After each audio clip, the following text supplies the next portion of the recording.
আসসালামু আলাইকুম সুপ্রিয় দর্শক, আজকে আমি কথা বলবো যে হিউমেরাস ফ্র্যাকচার নিয়ে।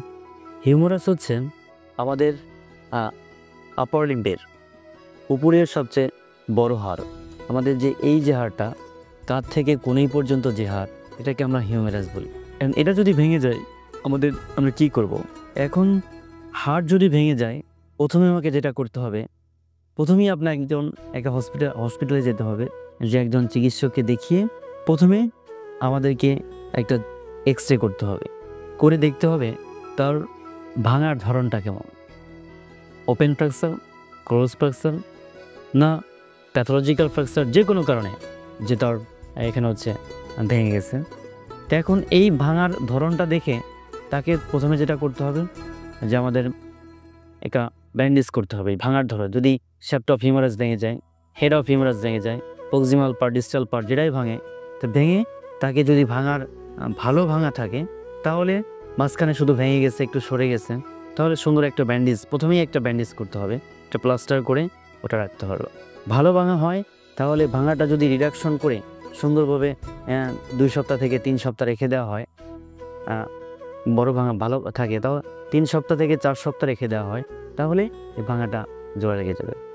যদি খারাপ ভাঙা হয় তাহলে এটা অপারেশন করতে হবে, যে আমাদের এখানে ওপেন রিডাকশন ইন্টারনাল ফিক্সেশন, এখানে কোনো রড বসানো হয় বা ইমপ্লান্ট বসানো হয়, বসিয়ে ওটাকে সুন্দরভাবে ডেকোরেশন করে জোড়া লাগিয়ে ব্যান্ডেজ করে রাখা হয়।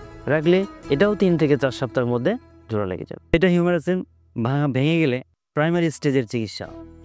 সেকেন্ডারি স্টেজে এটা ব্যান্ডেজ খোলার পরে আবার চিকিৎসা। কারণ এটা যে অপারেশন করা হলো বা ব্যান্ডেজ করা হলো তাতেই যে রোগী ভালো হয়েছে তা কিন্তু না। এটা ব্যান্ডেজ খোলার পরে রোগী সে হাত ভাঁজ করতে পারবে না, সোজা করতে পারবে না, কাঁধ উঠাতে পারবে না, বা অনেক সময় একদম দুর্বল হয়ে যাবে। হাতের যে মাংসপেশিগুলো থাকে, এখান থেকে এ পর্যন্ত প্রায় 41টা মাংস থাকে, দেখা যাবে তার মাসেল উইকনেস হয়ে গেছে, সে হাত নাড়াতেই পারতেছে না, একদম প্যারালাইসিসের মতো।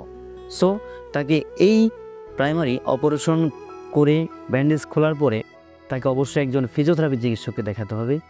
সে এটা অ্যাসেসমেন্ট করে তার এখান থেকে এ পর্যন্ত কোন মাংসপেশিগুলো দুর্বল হইলো বা কোন জয়েন্টগুলো শক্ত হইলো, তার রেঞ্জ অফ মোশন কত আছে, সেটা অ্যাসেসমেন্ট করে তাকে ফিজিওথেরাপি চিকিৎসার প্ল্যান দেবে। আর এই প্ল্যান মতো যদি সে চিকিৎসা নেয়, তাহলে সেকেন্ডারি স্টেজের যে কমপ্লিকেশনগুলো তার আছে, বাস করতে পারে না, সোজা করতে পারে না, মাংসের শক্তি পায় না, অনুভূতি পায় না, সেটা তার ঠিক হয়ে যাবে ফিজিওথেরাপির আধুনিক চিকিৎসার মাধ্যমে, যে নিউ ইন্টারভেনশন আছে সেটা অ্যাপ্লাই করে। দর্শক, আশা করি আপনারা বুঝতে পেরেছেন হিউমেরাস যদি ভেঙে গেলে তাকে কী চিকিৎসা করতে হবে, প্রাইমারি স্টেজের চিকিৎসা কী, সেকেন্ডারি স্টেজের চিকিৎসা কী। প্রাইমারি স্টেজ চিকিৎসা অবশ্যই একজন অর্থোপেডিক্সকে দেখাতে হবে, সেকেন্ডারি স্টেজ চিকিৎসা অবশ্যই একজন ফিজিওথেরাপিস্টকে দেখাতে হবে।